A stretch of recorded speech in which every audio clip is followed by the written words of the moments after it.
This evening, chaos erupted in Sophia as shots fired amid a street brawl. Ministry of Labor launches investigation into fatal mining pit collapse at Kamarang. Guyana and Dominican Republic forged collaborative path with MOU signings during President Ali's visit. In the region, Amazon nations launch alliance to protect rainforest at key summit. And internationally, South African police battle looters days after taxi driver protest.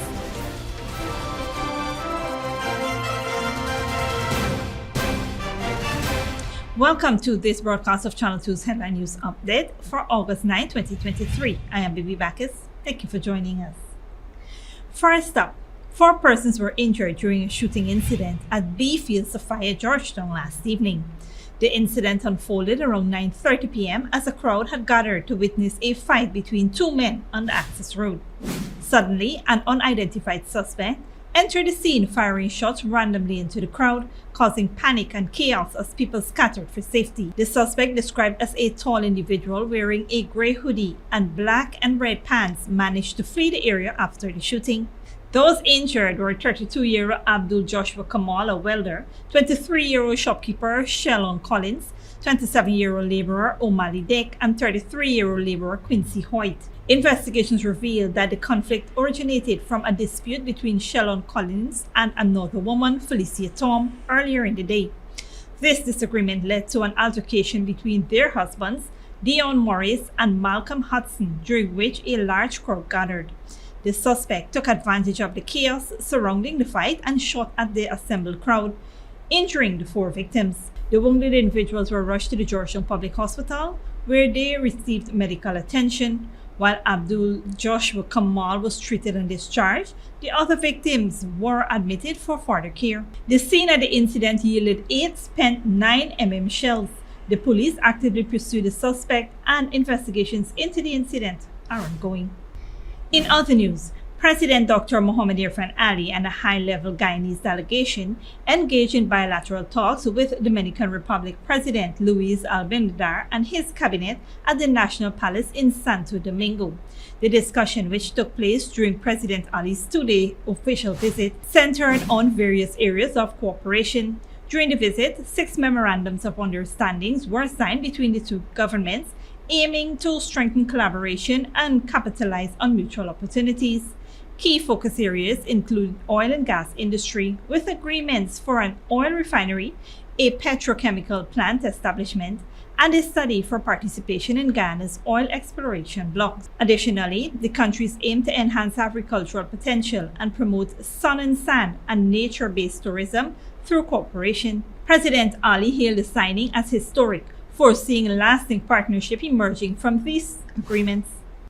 A couple is in police custody after they were found with firearms and ammunition at Archer Street, Virgin Eugene, East Bank, Essequibo on Tuesday, August 8, 2023. 35-year-old Delon Osborne, called Gizmo, a laborer, and the 22-year-old mother of his child, Joy and Sobers, were arrested by ranks from Regional Police Division 3 for possession of 2 handguns, 1 shotgun, and over 170 rounds of ammunition. Reports say that ranks, acting on information received, carried out a cordon and search exercise at the home of Osborne. In a bedroom under a mattress on a bed, police found 1 32mm firearm with the serial number filed out and 9 live matching rounds of ammunition. Further search behind a chair in the same bedroom unearthed 1 improvised shotgun, and in a handbag resting on the bed, 1 silver and black 32mm firearm with the serial number filed off, containing 14 live 32mm rounds of ammunition. Osborne and Sobers admitted to not being holders of firearm license for the guns found. Meanwhile, another bag containing 150 live 9mm rounds of ammunition was discovered in the kitchen area. The duo was arrested and escorted to the Lenora police station along with the 3 firearms and a cache of ammunition. In their presence, the items were marked and placed into separate transparent plastic evidence bags and lodged with the station sergeant. Osborne and Sobers were placed into custody pending further investigation and charges. However, 2 motorcycles suspected to be used in armed robberies were also discovered at their residence. Stick around when we return. Ministry of Labor launches investigation into tragic mining pit collapse at Kamarang, and 2 boys perish in tragic Moblissa house fire. When you need money and you gotta get it fast, Creative Jewelry and Pawn Shop is the place for that confidential transaction in a quiet and secure location. You'll get the highest value per pennyweight for your gold and also enjoy the lowest interest rates and longest payback period too. Yes, for that instant transaction to solve a pressing financial problem. That Creative Jewelry and Pawn Shop, 46 Boyle Place, that's between the Ministry of Housing on Brick Dam and White Castle Fish Shop. Be your first and only choice. Creative Jewelry and Pawn Shop, safe and sound, solid and secure, always there for you. Telephone 231-7878 and 223-8955. Smart Minds Educational Institute, offering preschool, nursery, and primary levels. Finally, a school that is every parent's dream. Located at 69 Crow Street, offering academic excellence, trained qualified teachers, small class sizes, personalized care, and one-to-one attention for your little ones. At Smart Minds, register for full-time or evening classes, daily practice pass exam papers for proficiency at the grade 2, 4, and 6 assessment, and CXE exam preparedness. Or join our Becca Phonics reading and writing program. So if your child is for preschool, nursery, or primary level, come to Smart Mind, located at 69 Street, or call 231-4885 or 600-9229 to enroll now.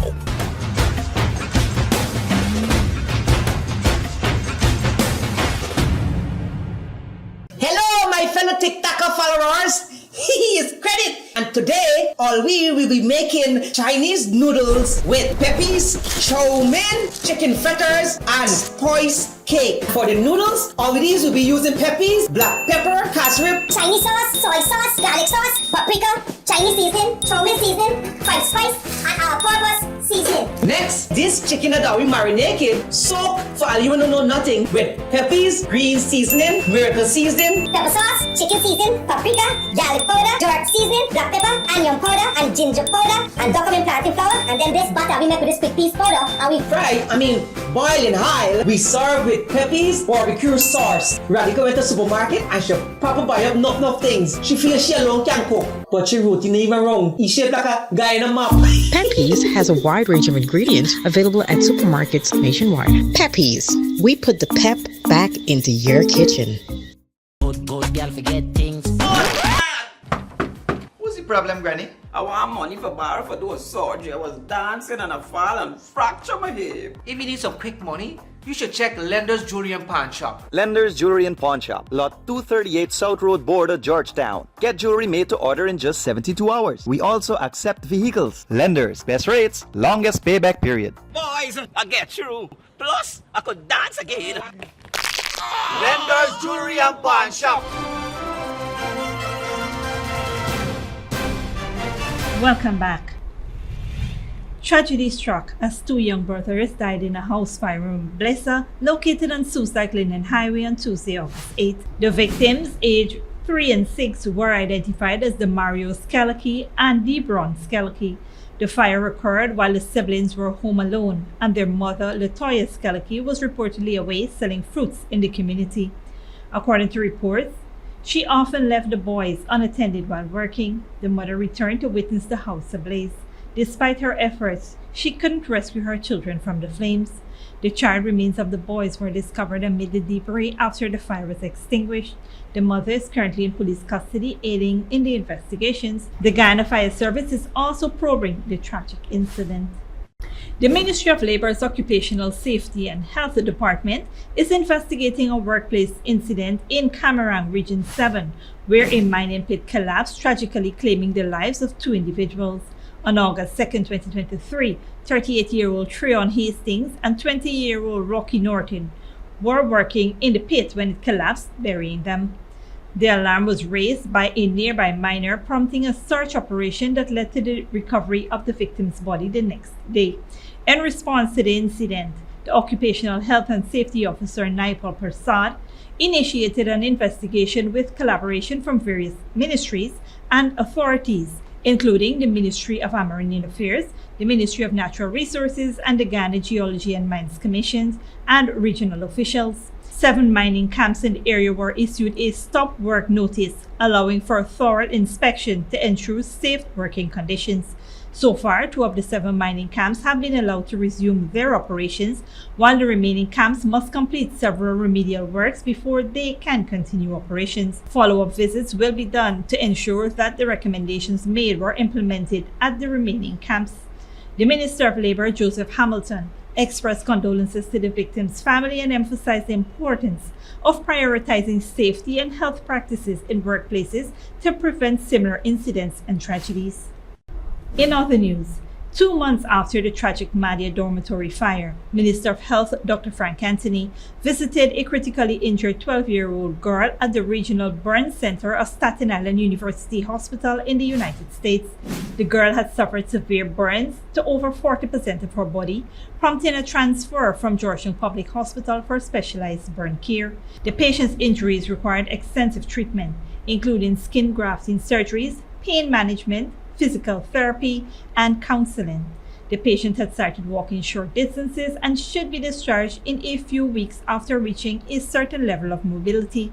Minister Anthony expressed gratitude for the care provided by the Northwell Health, acknowledging the significant progress the patient had made since her transfer.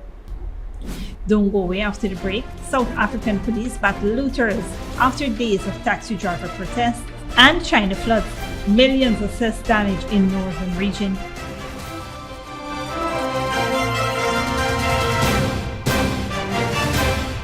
Good girl forget things.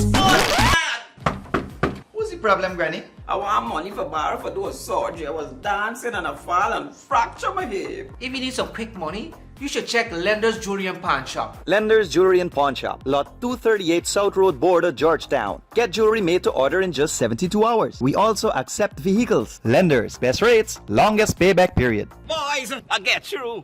Plus, I could dance again.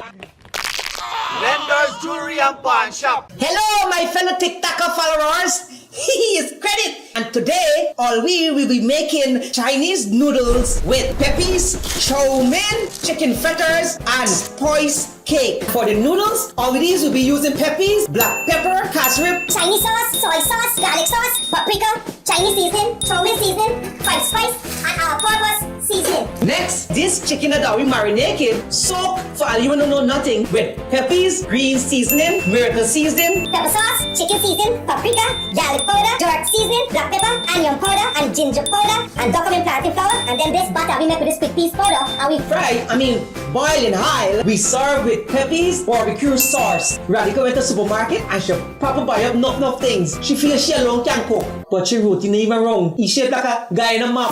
Peppies has a wide range of ingredients available at supermarkets nationwide. Peppies, we put the pep back into your kitchen.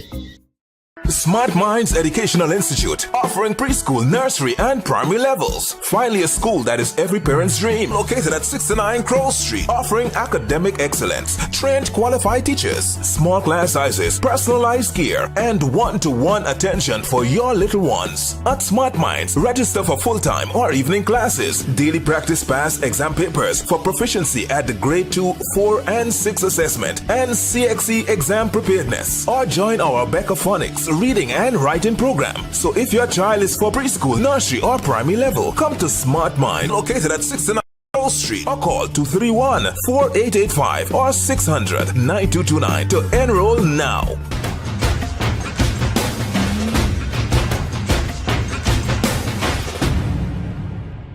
When you need money and you gotta get it fast, Creative Jewelry and Pawn Shop is the place for that confidential transaction in a quiet and secure location. You'll get the highest value per pennyweight for your gold and also enjoy the lowest interest rates and longest payback period too. Yes, for that instant transaction to solve a pressing financial problem. That Creative Jewelry and Pawn Shop, 4-6 Boyle Place, that's between the Ministry of Housing on Brickdam and White Castle Fish Shop, be your first and only choice. Creative Jewelry and Pawn Shop, safe and sound, solid and secure, always there for you. Telephone 231-7878 and 223-8955.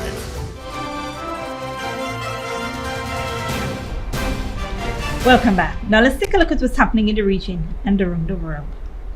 Leaders from 8 South American nations have signed a declaration bill as a roadmap to the recovery and sustainability of the Amazon, the world's largest rainforest, but critics say it does not go far enough to revert the ravages of climate change. Al Jazeera's Lucy Newman reports.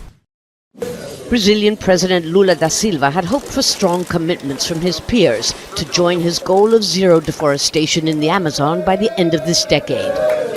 He had to settle for an agreement to revive the dormant Amazonian Nations Treaty to save the world's largest rainforest from ruin.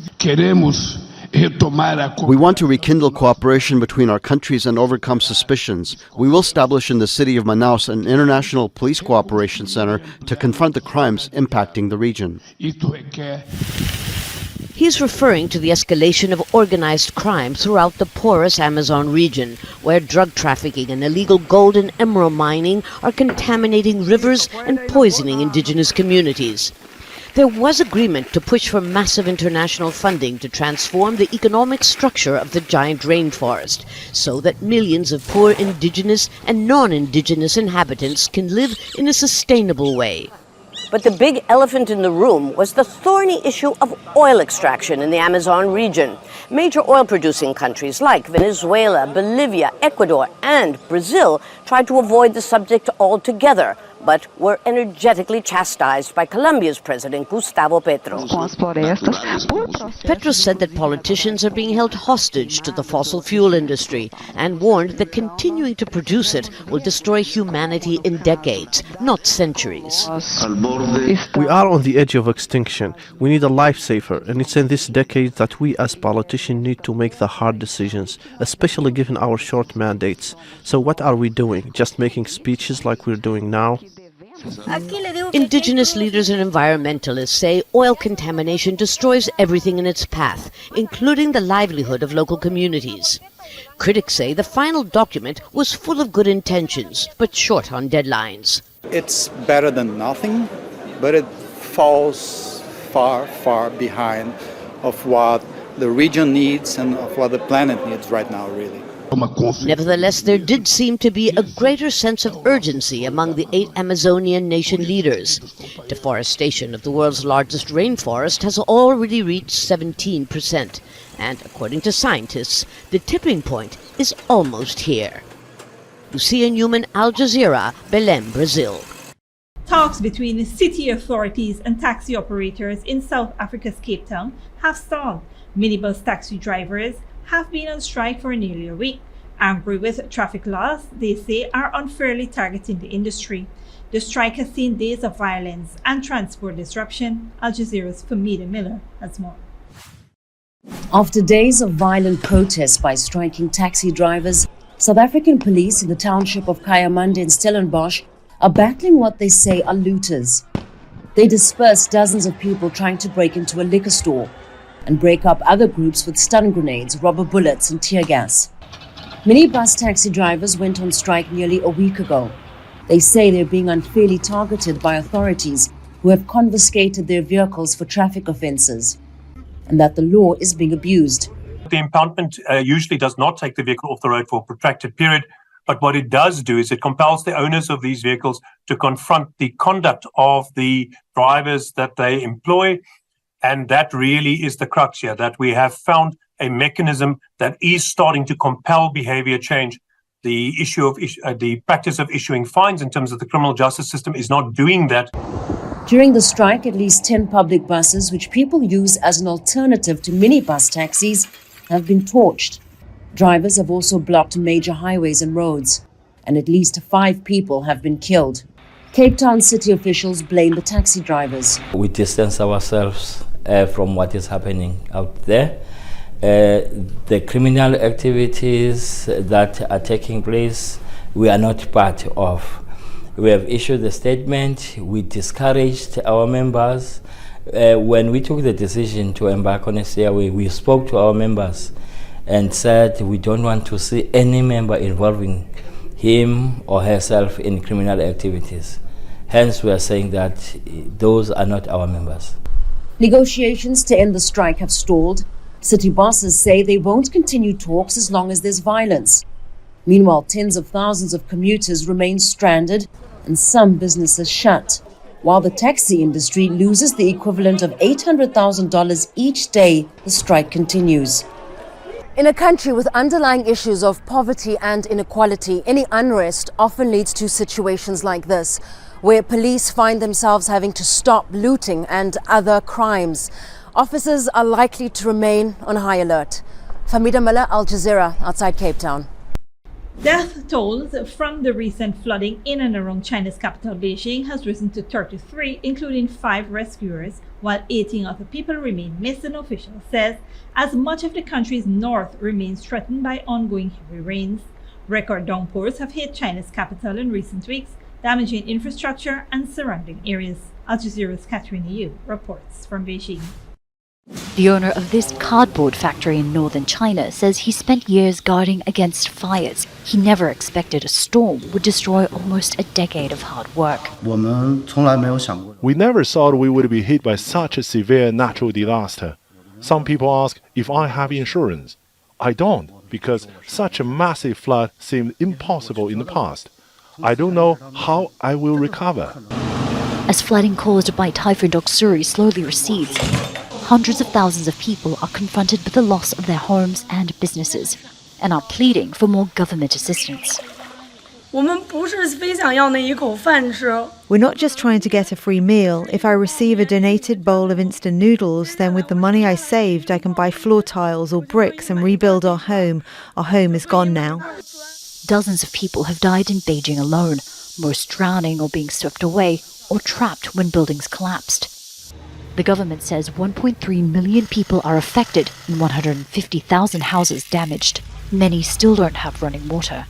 It's the worst natural disaster to hit Beijing in years. The last time flooding of this scale took place in the capital was in 2012.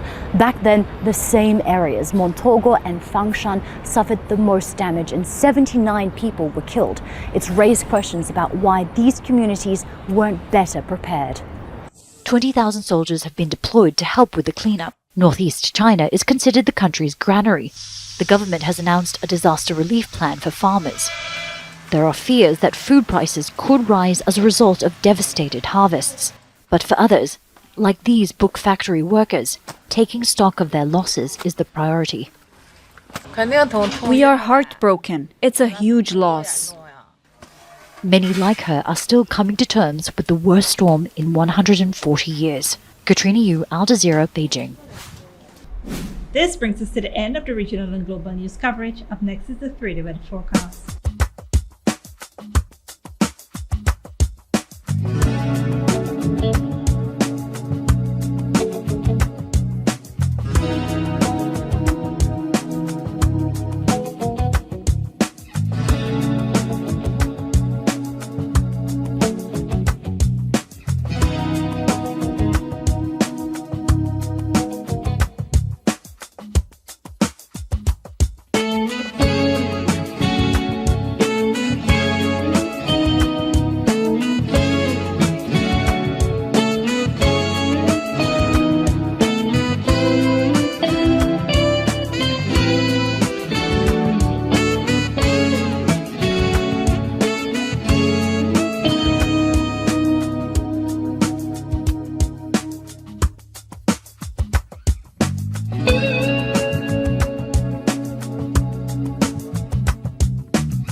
And that's it, TV2 Headline News for this Wednesday evening. As we take our leave, we invite you to follow us on Facebook and YouTube. You can tune in tomorrow morning at 6:30 for a rebroadcast and in the evening at 7 for more news. Until then, please take care of yourself and each other.